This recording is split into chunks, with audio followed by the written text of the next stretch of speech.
We give you details on what to expect from Governor Brian Kemp in Savannah ahead of Ian's impact.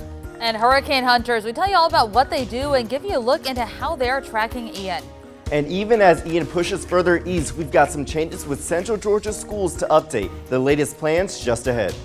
Good Thursday morning, Central Georgia. You're taking a live look over Jacksonville, Florida right now. As you can see, the camera there, it is wet. They are feeling the impacts of Tropical Storm Ian as we speak. The time, it's now 6:30 a.m. here on this September the 29th.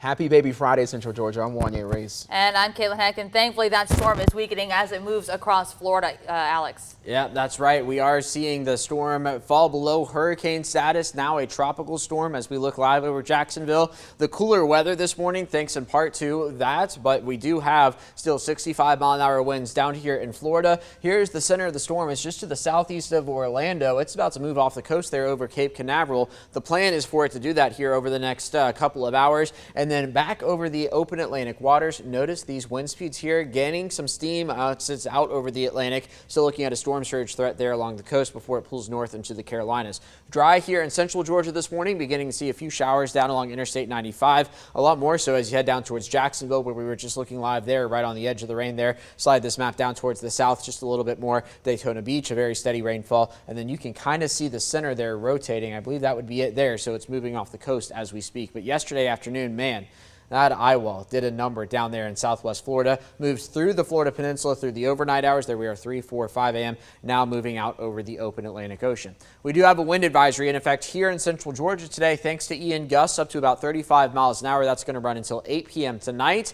I suspect we'll see another one of these tomorrow as well when the gusts are just a bit stronger. Look for a high temperature of about 73. Again, those wind gusts up to about 35 miles an hour. Sunrise is at 7:27 this morning. Now coming up in a few minutes, we'll be talking more about Ian, and don't forget to follow along on Facebook, Twitter, and Instagram. There's my username at AForbesWX. I'm about to send out a long update on the forecast changes here in Central Georgia. I'll also have that for you here in a few minutes. Well, thank you, Alex. Remember, you can track Tropical Storm Ian along with our weather team. Stream live radar right now on 13 WMAZ+. You'll find the latest tracks, advisories, and info about what impacts we could see in our area. All you have to do is download 13 WMAZ+ on your Roku and Amazon Fire TV devices. Stream on those platforms at any time. Let's take a look at this video. This morning, Ian continues to move across Florida with what the National Weather Service calls life-threatening storm surge, winds, and flooding. Well, the storm made landfall around 3 p.m. near Fort Myers, Florida, and has knocked out power to more than 2 million homes and businesses. Right now, Ian is one of the strongest storms to ever hit the U.S. Well, in less than an hour and a half, or less than half an hour rather, all 159 counties in Georgia will be going under a state of emergency. That starts at 7 this morning, and here's what it means. First, it bans price gouging while the emergency is in effect for gasoline, diesel, and other essential goods and services. The governor's order also calls up 500 National Guard troops to help with the response, and it orders all state agencies to coordinate storm recovery through the Georgia Emergency Management Agency and Homeland Security. The governor says the state will help utility companies move around Georgia to fight power outages. The order expires on October the 28th. Now, in a few hours, Governor Brian Kemp will be in Savannah ahead of Ian's impact on the Georgia coast. He's expected to give an update on the state storm response at 9:15. This comes after he spent a part of yesterday touring the Georgia Emergency Management Agency to see what they're doing to get ready. He says the state's moving resources and warns people to stay alert, especially in the southern part of our state and along the coast. The governor also says GEMA teams are deploying and that they have the assistance of the Georgia National Guard. Well, the National Oceanic and Atmospheric Administration, or NOAA, tweeted satellite images of the storm as it was making landfall yesterday. I want you to check this out. They say it had sustained winds of about 150 miles per hour. The storm was expected to bring floodwaters as high as 12 to 18 feet in some areas. Millions of Floridians are under mandatory evacuation orders. As the storm moves inland, the National Weather Service issued watches and warnings for North and South Carolina as well. Meanwhile, the hurricane hunters started flying through Hurricane Ian at the time, long before it made landfall. While on one flight, they were able to see Hurricane Ian make landfall in Florida. And data that these hurricane hunters grab on flights like this help forecasters with the track and intensity of the storm. All the data goes into the forecast models at the National Hurricane Center. One of the most important tools we use in determining a storm's strength and movement is the hurricane hunters that you just saw that fly right into the middle of a storm. So how did they do that, and what are they doing while they're inside that storm? Our morning meteorologist Alex Forbes explains. Hurricane hunters provide a lot of information about a storm, but have you ever wondered how they're getting this information? They're flying a plane called a WC-130J like this one. It's a modified version of a C-130 plane that you might see dropping that red stuff on a fire out west. These planes are tough. They can fly for longer periods of time and they can really take a beating. These airborne science missions are run by the 53rd Weather Reconnaissance Squadron, which has been flying into storms since 1944. In the cargo section of this plane, there are two different pallets of computer systems that take in all of the data from the sensors on the plane's exterior to help determine what's going on inside the storm.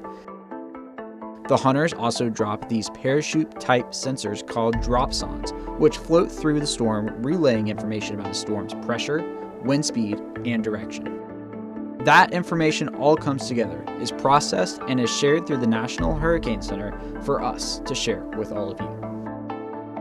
Some interesting stuff closer to home. Truland County is also getting ready for Ian's possible effects. The county's emergency management director says people there aren't too worried. County EMA Director Josh Love says plenty of people went in to shop at the local Piggly Wiggly yesterday, but many storm supplies are still on the shelves. Love says even the I-16 traffic is pretty normal.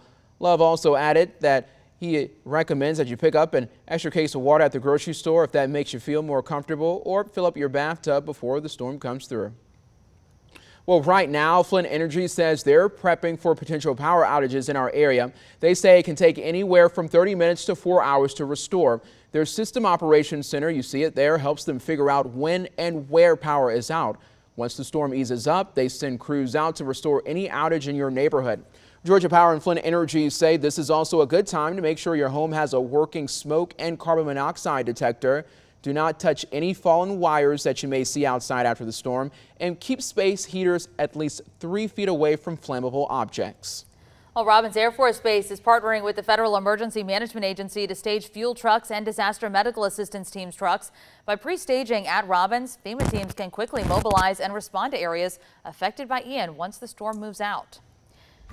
And this morning, local schools continue to make changes and updates in preparation for Tropical Storm Ian. Our morning reporter TJ Anthony joins us live in studio to show you some changes that may impact your children this week. Good Thursday morning to you, TJ. Good Thursday morning, that's right. Yeah, local schools are making plans on whether to stay open as usual or close or go to virtual learning as Tropical Storm Ian now approaches. Here are the latest updates for Central Georgia schools. Now, Dooley County Schools plans a remote learning day tomorrow. No students or faculty or staff will be at the schools. Telfair County Schools students get out early tomorrow, and you can check their website or 13wmaz.com for specific dismissal times. Now, Washington County and Wilkinson County plans virtual learning day tomorrow. Caitlin and Wanye, back to you all. Well, thank you so much, TJ. Right now, Bibb and Houston County School Districts, they are planning to carry out normal operations throughout the day today and tomorrow. The districts will keep monitoring the forecast and announce any changes on their social media. We'll, of course, update you on air and online as any other school changes are announced. And morning reporter TJ Anthony doing double duty this morning. Coming up, he'll show you a Grammy Award-winning artist headlining a concert in Macon this week. And we give you an update on Houston County investigator Anna Lange and her discrimination lawsuit. First, though, the time is 6:38. We've been talking about this all morning long. Check out the storm surge that got into Wink and flooded the entire set of the newsroom over at Fort Myers. I think we have that video. Exactly. I know we're working on it right now. There we go. So just take a look at your screen. They lost power and they were unable to continue broadcasting on TV and radio. They say the levels are slowly going down and the worst surge of the surge is now behind them. It's now 6:39, and I know a lot of people always ask, why do you all continue to stay on air? And the work that we do, it truly matters. People want to know what's going on in their community. People want to know, what am I going to be coming home to? Think about it. Some people this morning are not going to be coming back to their home. That's true. And that's why we do what we do. And we do have safety measures in place, yes. And we do have backup plans in place. We have backups on backups to make sure in the event that were to happen here, we would be able to stay on air. In fact, our sister station down in Tampa left their TV station. They went further inland because they're there close to the water. Wink was right there close to the water as well. I've got a friend who works down there. He said that they were on the second floor for a few hours. He was woken up at 2 this morning and they were forced to evacuate the station itself. So I'm not quite sure how they did that just yet, but we'll find out in the days ahead. This is a live look at Port Canaveral this morning. The center of the storm is actually not too far away from Port Canaveral as we roll it on into the Atlantic this morning. There's that live look. Temperatures here in central Georgia, we got 50s, 54 Macon, 55 in Warner Robins. Here's the latest on the storm. There it is making landfall. It made landfall yesterday right around 3 p.m. just to the north of the Fort Myers area, just north of Sanibel. Moved across the Florida Peninsula through the overnight hours, caused a ton of issues. Throughout the majority of this time, it was a hurricane. It only recently weakened down to tropical storm status within the past hour and a half or so. And there's the center now. You can kind of see it. So Port Canaveral is right about there. And so the center is moving over that and into the Atlantic Ocean. Heavier rain now up Daytona, Palm Coast, St. Augustine, up towards Jacksonville, up Interstate 95. We do have a wind advisory in effect in central Georgia today because of wind gusts up to about 35 miles per hour. That's going to run until 8 p.m. tonight. Again, this is going to happen even though the storm is down towards the south. This is not a fluke. We are getting this because of high pressure to the north, the storm running into the high pressure. And what happens is kind of like squeezing toothpaste through the tube. You get it to speed up and it comes right through central Georgia, the winds that is, and that's why we have that in effect. So even though the tropical storm is going to reemerge over the Atlantic, looks like the center is going to stay away from us here in central Georgia. We are still going to be dealing with the wind gust out here, even though the cone is over here. So the cone does not show you where the impacts are going to be. The cone shows you where the center of the storm could go. We are still going to be feeling the wind over here in central Georgia.